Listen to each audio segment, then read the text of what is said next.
Hey everyone, it's Andrew Klavan with this week's interview with the one and only Eric Metaxas.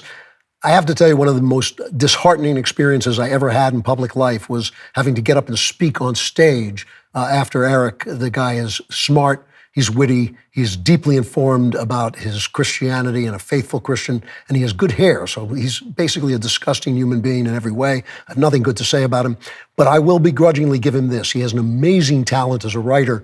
Maybe it's because he wrote some of the scripts for Veggie Tales when he was starting out, but he has a wonderful gift of making very difficult arguments, religious arguments, historical arguments, easy to understand. His biography of Dietrich Bonhoeffer, which deals with everything from the history of Lutheranism to the battle for the church in Nazi Germany, just gives you a pellucidly clear view of issues that sometimes get lost and obscured in academic language. He runs a wonderful discussion group in New York City called Socrates in the City, where some of the most important thinkers of our time have spoken, and also me, for some reason. That must have been a slow week. And he was a passionate supporter of Donald Trump, which I'm really interested to talk to him about. He has a new book called Letter to the American Church, a passionate address to a church in crisis, and it kind of harkens back to some of the struggles that the church in Germany had during Bonhoeffer's time. We were together recently in New York, and we were talking about it, had a private conversation about those things. So I thought I'd bring him on and talk about it a little online. Eric, it is always great to see you. How you doing? That's the nicest introduction I've gotten in a long time. And it's so nice. I'm just tempted to slink away and leave it there. Let's just leave it right there, because it can only go downhill. Yeah, it's obvious that this is the end, yeah. And if I fooled you, Andrew Klavan, into thinking that I'm half the things you just said, my work is done, basically. So thank you. Well, let us talk about this crisis that you're addressing in A Letter to the American Church. You basically feel this is a time, the church is on the brink. It's a time for choosing. Explain it. Open it up.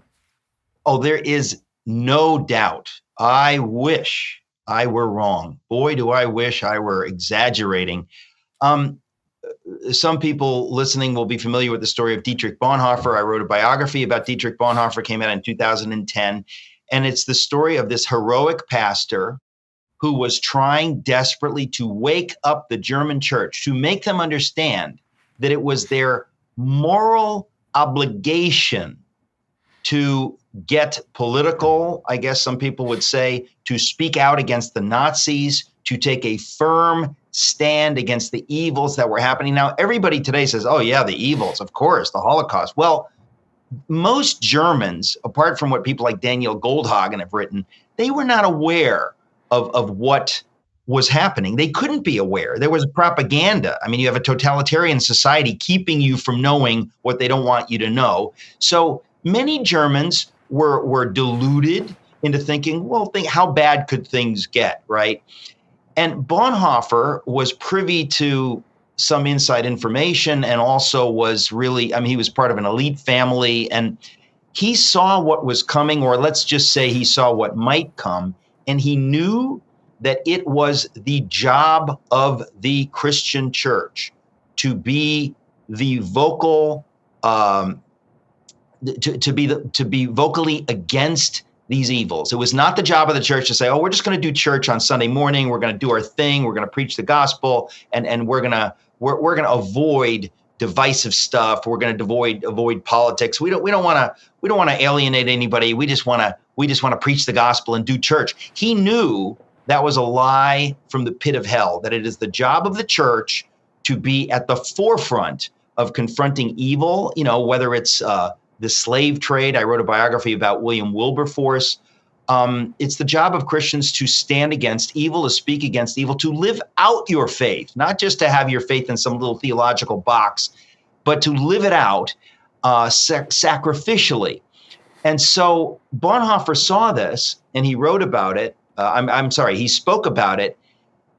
And some in the church understood that it is God calling us to speak against these evils, to warn against them, and really to be the number one entity in the culture that stands against this, because the German church had tremendous cultural power and could have stood against the Nazis early on if they had done so in a united front.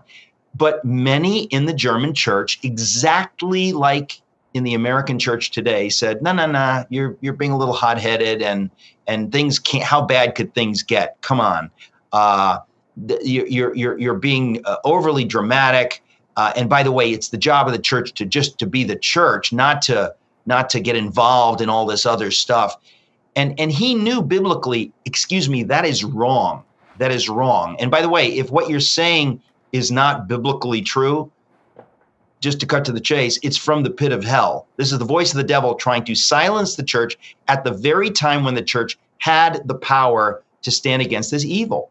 And we know what happened. We know that the evil that was unleashed because of the silence of many Christians, not all, but many Christians, for many bad reasons and many good reasons. They kind of thought, well, religiously, theologically, we're not supposed to get involved in that. And so they were silent until it was too late. And when it was too late, many of them woke up and they thought, what have we done? And now there's nothing we can do. Now we've been silenced, and now the laws and so on and so forth have crushed our ability to do anything. We could have done something in 33, 34. Now it's game over. The thesis of my book, Letter to the American Church, is that is precisely the state of the American church today, that we have evil rising up, and many Christians say, well, we don't want to be divisive. We don't want to talk about that. We certainly don't want to be political. And you think, is that biblical? That's not biblical. If Lincoln is running and he says, I'm against slavery, and you say, because of my Christian faith, I'm going to vote for Lincoln, and people tell you all the bad stuff about Lincoln, and you say, well, I get it. He's not Jesus, but I think I'm obliged to be very vocal in support of him because slavery is a moral evil. We need to defeat it. And there are many Christians that say, no, out of conviction, I am obliged to speak against the slavery. I'm obliged to speak in Wilberforce, because my biography on Wilberforce was Amazing Grace, to speak against the slave trade. I'm obliged because of my faith to weigh in on these issues and to take action politically and culturally and in every sphere. And so the German church bought the lie that we're not supposed to do that. And we see what happened. And the American church today, to a large extent, many, many, many churches and church leaders have either been silent in the face of rising evils or have helped it along. They're hanging out the rainbow flag, or they're hanging out. But I'm not talking about those people who are given over to wokery and insanity. I'm talking about those in the middle who have bought the lie that there's a safe middle way, that I don't want to be over here with the crazy Trump supporters or with the crazy political conservative. No, we're going to be neutral.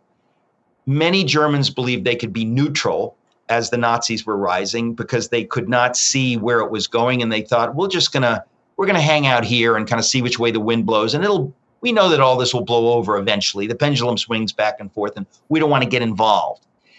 And we now know where it went. And I'm saying that that's exactly what's happening in the American church today. All right, so let me ask you about this, because all we've ever heard from the left, Nixon is Hitler, Bush is Hitler, Trump is Hitler, everybody who walks by is Hitler.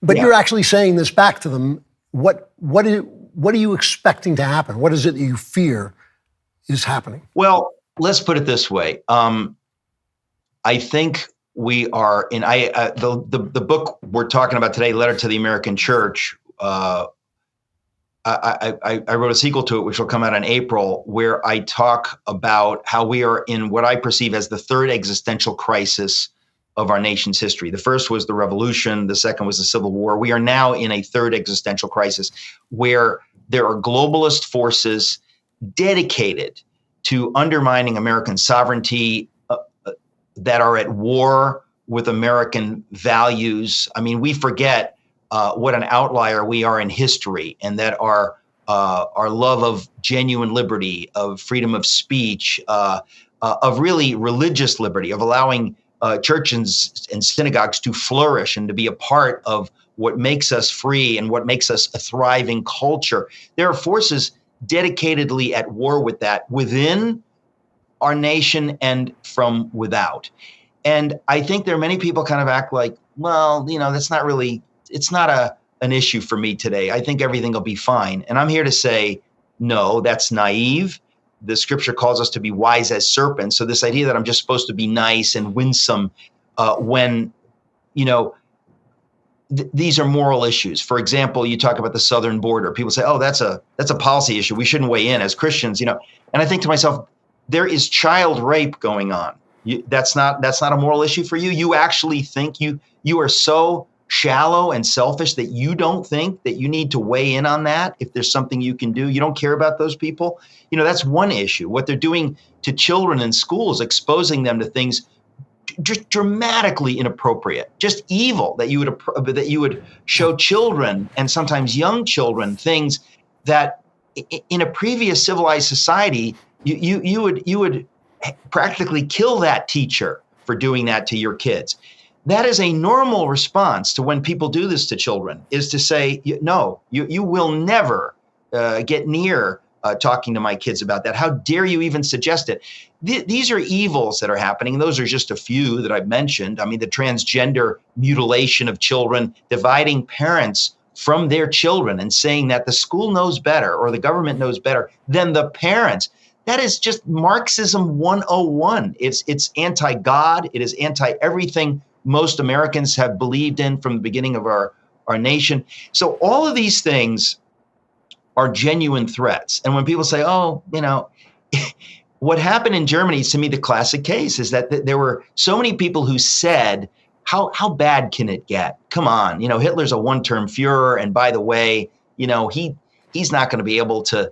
And it was the silence of the church that effectively opened the door to his being able to do these things. And I think that we're seeing it now with the Biden administration, but you're seeing it, with a lot of these really worse than useless rhinos. They're not taking a stand against things that are so antithetical to what we've always believed. Censorship, freedom of speech. I mean, the idea, I have suffered tremendously from being canceled for saying nothing particularly incendiary, believe me. But I think if you're not awake to those threats, then you're allowing it to happen. And I think that what I have said basically is that I, as a Christian and as an American, I have a moral obligation to stand against these things. And if I really am deceived into thinking that I don't really need to do anything, everything will be fine, I'm sorry to say that's precisely what the Germans thought. I think we need to understand that, naivete is not something that we have moved past. It's easy. It's very, very tempting to be naive to these kinds of threats. And I simply think that the America we have known and loved it's already effectively gone, that we have to, the very idea that we could be talking about whether we should have free speech or whether this kind of censorship is okay, or whether I'm allowed to talk about election fraud. I mean, I think to myself, even if you don't believe it happened, you should care that it might, but you're being told, no, excuse me, shut up, you can't talk about that. And as soon as somebody says don't talk about something, they're afraid that you'll talk about it. And so that's kind of where we are. And I feel that many, many people are, they're turning a blind eye to it. And that's, if we hadn't seen what that did in Germany, we could have an excuse. But we saw what quote unquote neutral positions in Germany eventually led to, because evil is on the march. They're not walking at the rate we're walking at. They would be glad. I mean, we're seeing it now, obviously, with the pro-Hamas madness. These folks would love to kill every Jew who ever lived. Yeah. Is that going to wake you up? Will that finally wake people up, that people are talking this way in America, and that many people in America are letting it go? They're not outraged. They're saying, well, they have a point. That's how evil takes over. It's amazing to me that none of the professors looking at those students calling for the death of Jews has said to himself, what have I done? What have I taught them? Where did I go wrong? Not one. All right, gather around, my friends. I've got a holiday gift idea that's sure to make you the hero of the season. We all know the holidays can be a bit hectic. The shopping, the cooking, the eating, for me, the never-ending list of things to do. But fear not, because I've discovered a gift that's not just thoughtful, it's downright transformative, the gift of of Genucel skincare.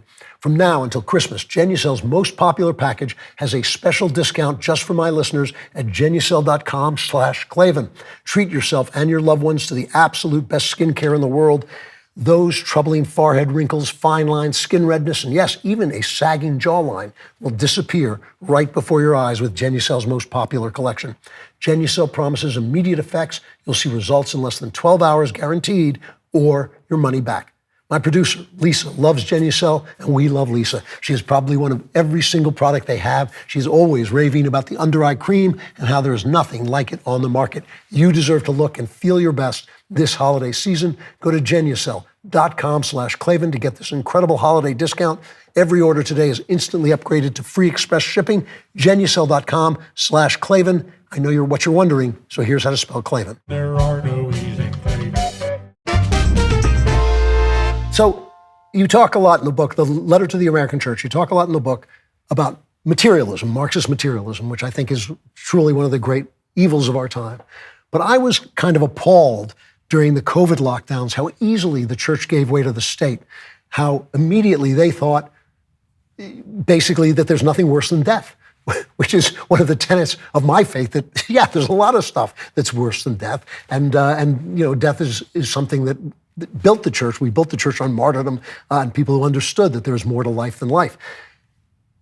I see this too in the raising of rainbow flags and the raising of Black Lives Matter pennants that basically are accepting the premises of materialism, that your blackness matters, which is not a Christian proposition, that your gayness is a source of pride, which is not a Christian proposition. Is the church there anymore? Is there an American church to write to?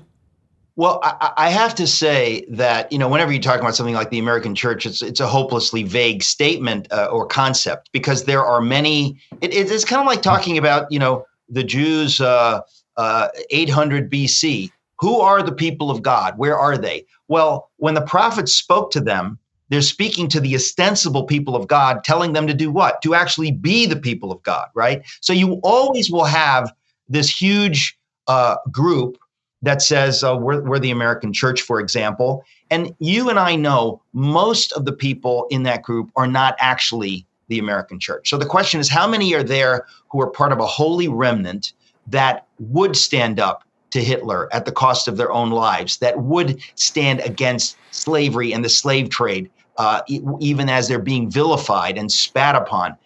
How many people are willing to live out their faith? That's the real church. So Letter to the American Church is meant to be written to those people who are still on the fence, who still might be awakened before it's too late. And, when you mention what happened during COVID, that to me was the classic test. In other words, it was the classic, if you wanted, it's like a scientific experiment, or an algebra thing. We're going to solve for X. What do we get? Well, what we got was we saw exactly the error of the church had drifted into, this idea that we just want to go along to get along. We want to be nice. We're going to agree with the government. We had forgotten that it is our job to question the government. It is our job to be the church. And when the government tells you to, pinch a little incense to Caesar's statue, you say, excuse me, no. When the government says to Mordecai, you will bow down to Haman, Mordecai says, no. Christians in Germany in the 30s and many Christians today, they act like Romans 13 is the only text on the subject, like we're supposed to bow down to the government. No, that's not right. And what happened during COVID was the classic test case where the church failed dramatically. And many churches didn't, by the way. Very, very few, but a number did not fail. And they were heroic and they stood alone and they were sued by the government. I'm in Pasadena today. Pastor Che Ahn, I'm speaking at his church later for an event. He was heroic. Pastor Rob McCoy, Jack Hibbs, a number of pastors were heroically against Governor Newsom and around the country, heroic.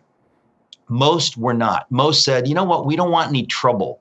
Sound familiar? We don't want any trouble. We just want the Nazis to leave us alone. And you know what? We'll be fine. We'll be fine. Don't worry about it. Well, that's basically, to me, it wasn't just a test case. It was a warning. It was a warning to the church. Like, you see what just happened? Okay. there's going to be another test and another test. You've had batting practice. You whipped.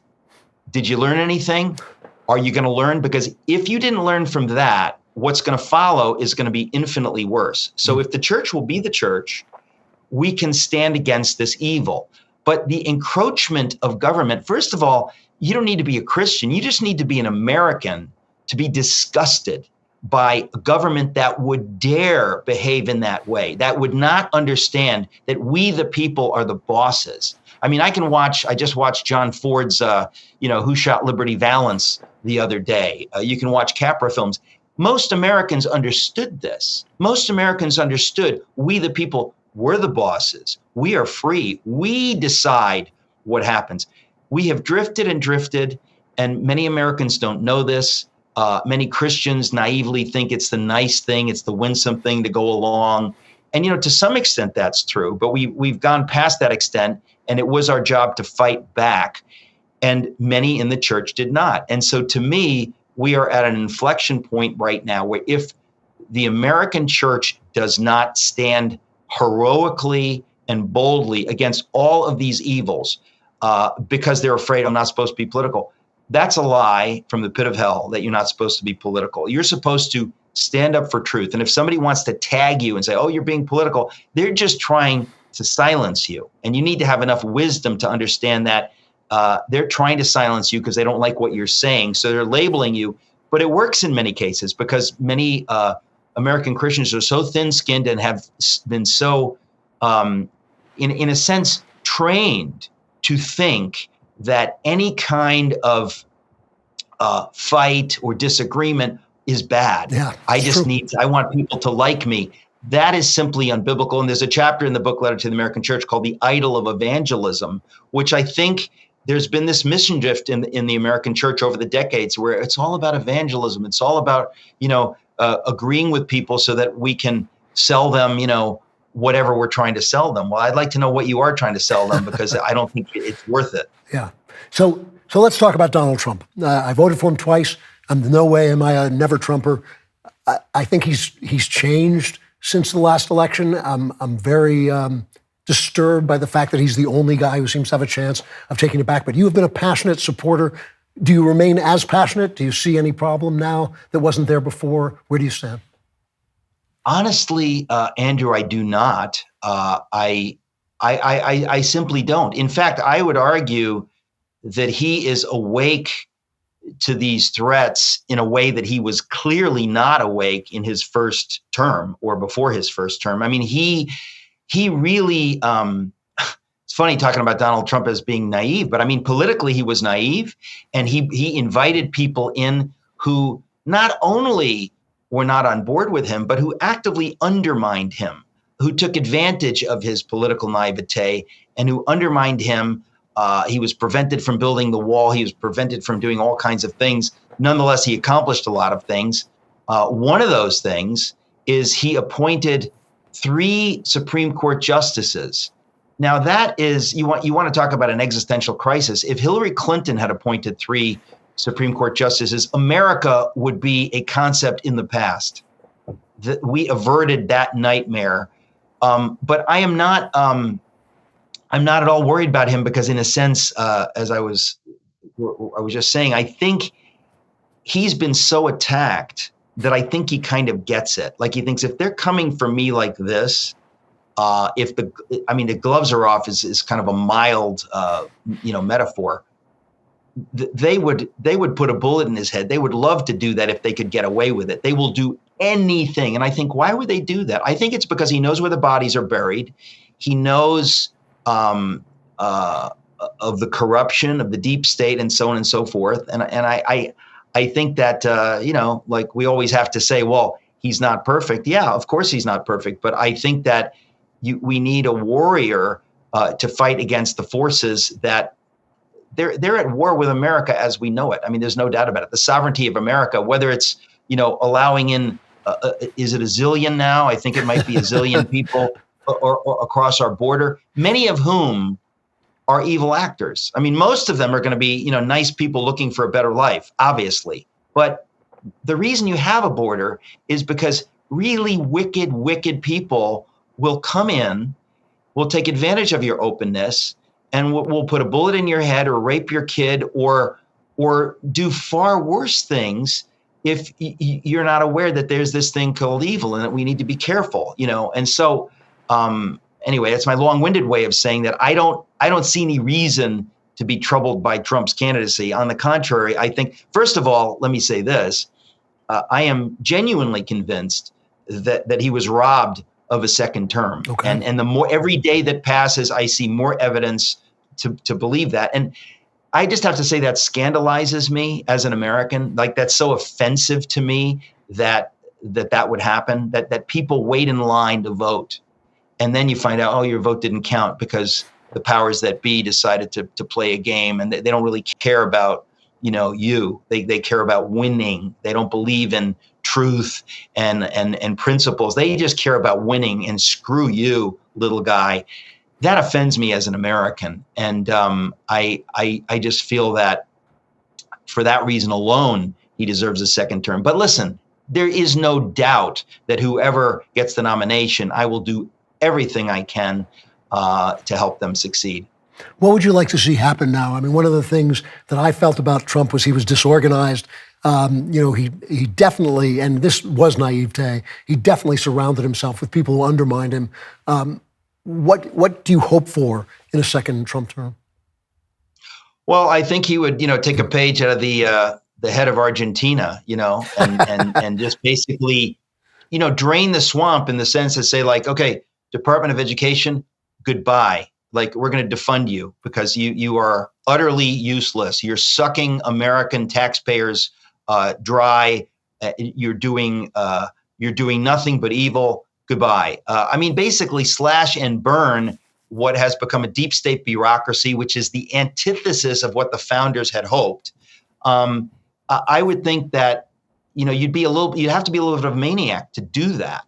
But I think he understands that. Listen, the weaponization of the FBI and the IRS and so on and so forth, that is evil.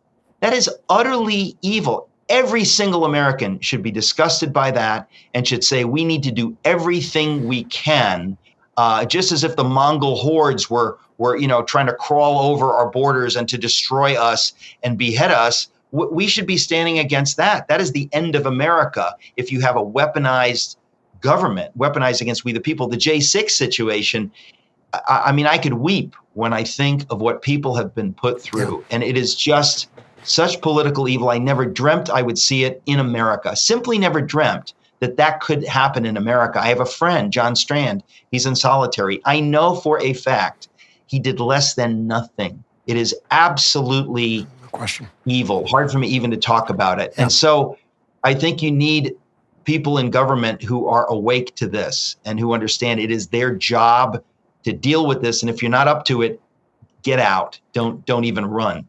So I've only got a minute left. Let me ask you this. I was recently kind of encouraged by Ayaan Hirsi Ali announcing that she had become a Christian. I've been thinking for a decade that a rebirth of faith was coming. Do you see that, or are you pessimistic? No, absolutely. I see it. I think it's inevitable. And I think it's part of where we are, that as evil has arisen, many people have looked around and said, what is this? This looks like evil. It doesn't look like political differences. It looks like evil. And if it's evil, the only answer is God. And I think tons of people who otherwise would not go there. Tucker Carlson is the classic case. I mean, he was kind of like a happy clappy sort of Episcopalian or whatever. He sees what is happening, and he sees the answer is we need to pray. Who thought that they would live to see Tucker Carlson in a big speech say we need to pray? I think it's happening all across America. I think the media, including Fox, they don't talk about it. They don't speak that language. But I really believe that it is happening right now while we're having this conversation. People are coming to faith. People are, being red-pilled. For me, it's all about reality. In other words, you wake up to this idea, there's this thing called reality, and there's this group over here that denies reality, denies that a man is a man and a woman is a woman, and that having a border is common sense, and that we need to have a robust police force, and we need to worry about whether our elections are fair. This is all reality-based, and I think that there are people that are saying, okay, I'm with team reality. And by the way, if you're with team reality, eventually it will lead you to God, who is the author of reality. Eric, I always love talking to you. It's great to see you. Eric Metaxas, the book is Letter to the American Church. You should read a lot of his books because they're all good. Thanks for coming on. It's great to see you. Thank you. God bless you. Thanks. All right. Love talking to Eric. But get the Letter to the American Church and come back on Friday for the Andrew Klavan Show. Hopefully my voice will have returned by then and we will do a great show and you will be there and that will be a perfect combination.